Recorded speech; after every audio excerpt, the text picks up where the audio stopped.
Dubai is often seen as the one and only gold standard for high status would-be global citizens who want to eliminate their tax bill. And yet there are other options that offer many of the things that Dubai can give you. Today, we're going to compare Dubai to 4 other high-level places. We're going to assume for purposes of this episode that you are interested in moving to Dubai because you would like to eliminate your tax bill. Now, that does not apply to everybody. And while international entrepreneurs, many types of investors, people who are doing business across borders will often benefit from living in the UAE.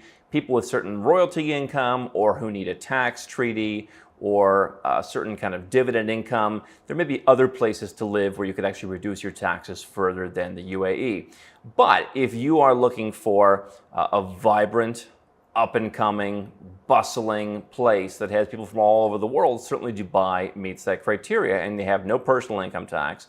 You do have a new tax coming on mainland corporations in the UAE, but on the free zones, there is no such tax. And so for a lot of folks who are watching this, who are doing business internationally, you can move there and basically pay zero. And yet, what are the other reasons people are interested in Dubai? They're interested because the Ubers are Lexuses. They're interested because there's lots of good restaurants. They're interested because there's a very international community of folks from around the world. Wherever you're from, you're going to find people who are like you. It's just a sexy place to be. It has been marketed to that. But I believe it's also gotten this to where it is because people don't understand that there are other tax systems that you can take advantage of to pay, whether it's zero or whether it is close to zero in other places. They also don't understand that just because Dubai doesn't have any tax doesn't mean if you're earning income from other places that may not be taxed. The last 10 years helping over 1,000 high net worth clients from around the world create and execute holistic plans to reduce their taxes, increase their options with things like second citizenship, and grow their opportunities overseas. You can learn more at nomadcapitalist.com. And so the holistic approach to this is very important. Depending on where your income comes from, you may not get the best deal in the UAE. But let's just assume that you are going to pay zero tax in the UAE and that whole fast-paced lifestyle is what you're looking for. One thing people also say is, I don't want to move overseas to somewhere where I can't speak English. So let's stay in Asia and let's look at other places where you can go and get the same kind of experience, or at least some of the same parts as you would in Dubai. And so in the Gulf, certainly Dubai is the gold standard in that region. Abu Dhabi for some folks is interesting. It is certainly where more of the old money in the UAE is. And so that's the same country. Once you're in the UAE, you can move Dubai, Abu Dhabi, anywhere you want in the country. Elsewhere in the Gulf, very safe region, by the way, all very tax friendly, is Bahrain. They have a real estate investment visa, and you can pay zero tax there. It's one of the more liberal countries in the region. And so if you wanted to buy a property, put some money in the bank, you can get residence. None of these countries, generally speaking, the UAE started to a little bit, but generally speaking, you're not going to get citizenship in any of the Gulf countries. And so if you want a place that is much more laid back, not as much to do, there's certainly not nearly as much to do in Bahrain, but if you're looking to be out of the spotlight, that's one place in the region that you can go that's not so far away. You can pop into Dubai whenever you want. It's a 1-hour flight.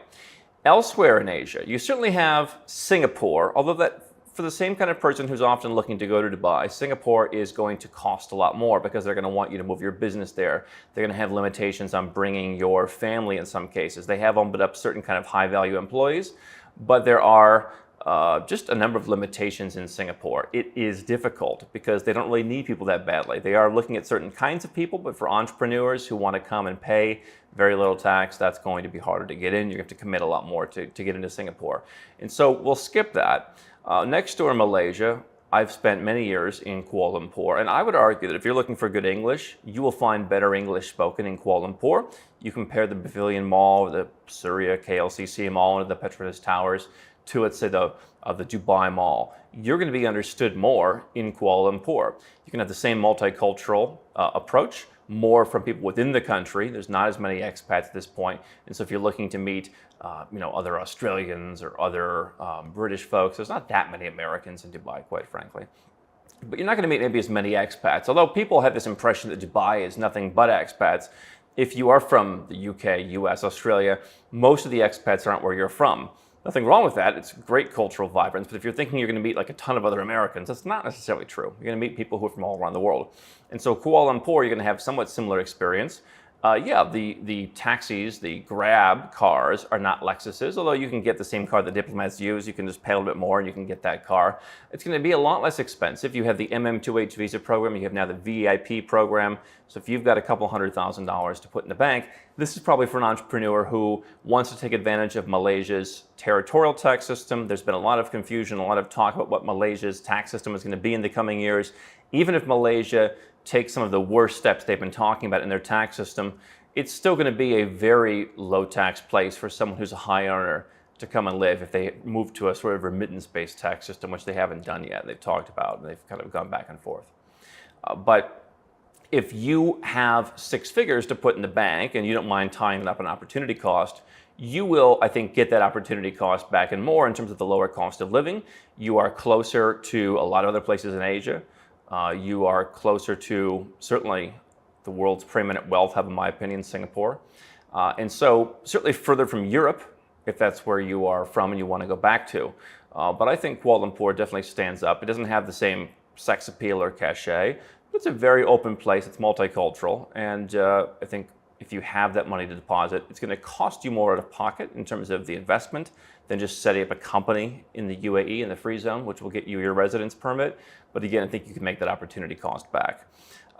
Elsewhere, if you want to be in Europe, let's say you're from Europe, you like that environment, I think people often write off Europe because they say, oh, well, it's too high tax. And so Milan in Italy, for example, is a place that you wouldn't expect to be low tax. But if you haven't lived in Italy anytime recently, you can take advantage of a number of different deals. And so if you're the kind of person who wants to live in the UAE, if you want to live in Dubai, then Milan offers some of those same kind of things. The English is not going to be as good. The service is not going to be as good or as pleasant as you would find in, let's say, Malaysia. You are going to have a different vibe of not just having, the big, huge indoor malls. It's you're going to have outdoor shopping plazas. So it's what Europe, it's what Italy has to offer. But I think the same kind of person who'd be interested in Dubai would be interested in Milan. You can pay 100,000 euro flat tax for well over a decade. And so you're not paying zero. And certainly real estate there is one of the most expensive cities really anywhere in the world. Dubai has pretty much doubled in price in the last 18 months, but Milan has always been very expensive. So you're not coming to save any money. But the good news is, whether you want to get Italy's version of a golden visa, whether you want to get Dubai leaves you with a mosaic of memories from one of the self-sufficient visas that Italy has to offer, you can basically move to Italy, same as you can move to the UAE, not by setting up a company in this case, because if you're using the lump sum, you'd want your company to be somewhere else perhaps like the UAE or any number of other places, since Italy is more flexible than, let's say, Portugal on where you can incorporate your company if you're on one of their tax incentives.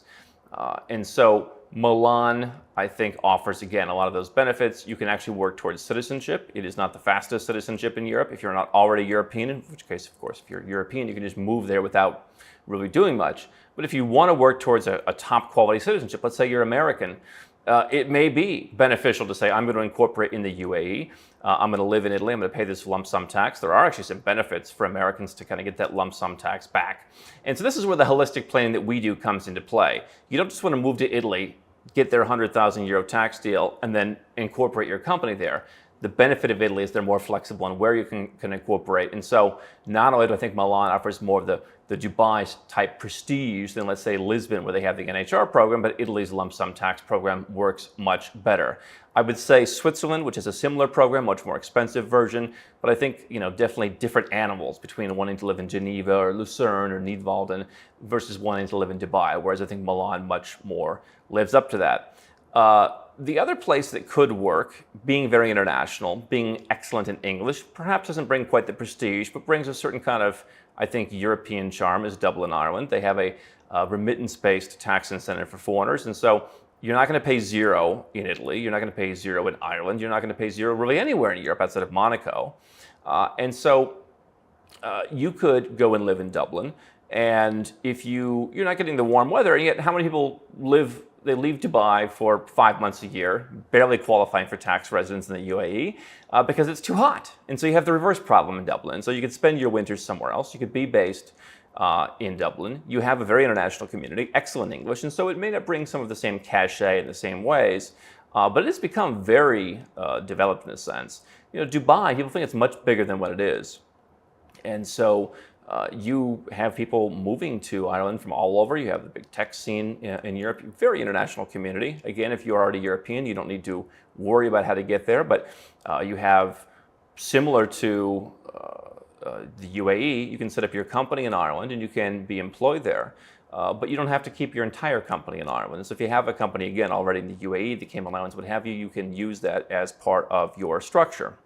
And so those are 4 places that you can consider. You could also consider adding Monaco. The reason I wouldn't add Monaco to that list, even though it has many similarities to Dubai, is that everyone young that I've taken to Monaco over the years just eventually says, I feel too constricted.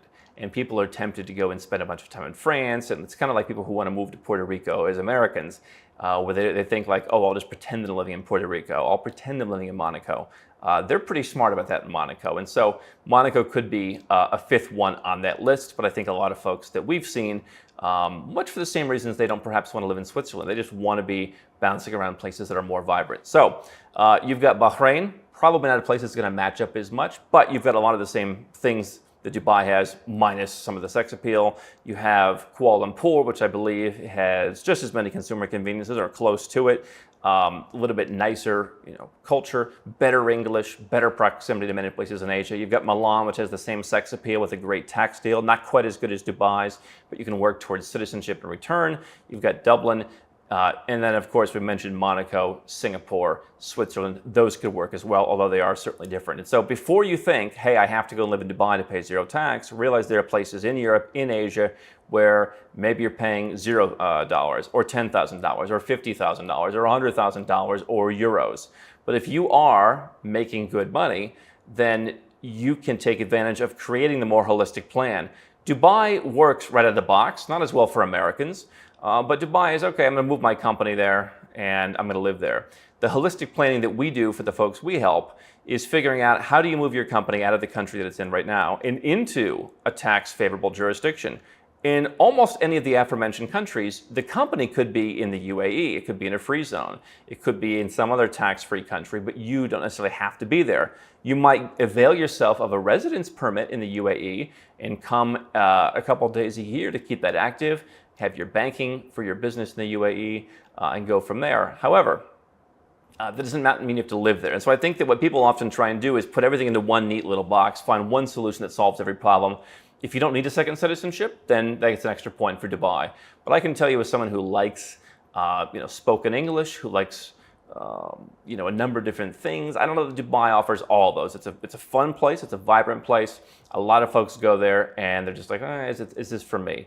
So you want to evaluate all your options. That's what we help people do all the time, is look at, hey, you could do this instead. Hey, you could do this instead. And most people don't realize some of the places we talked about can actually be pretty affordable.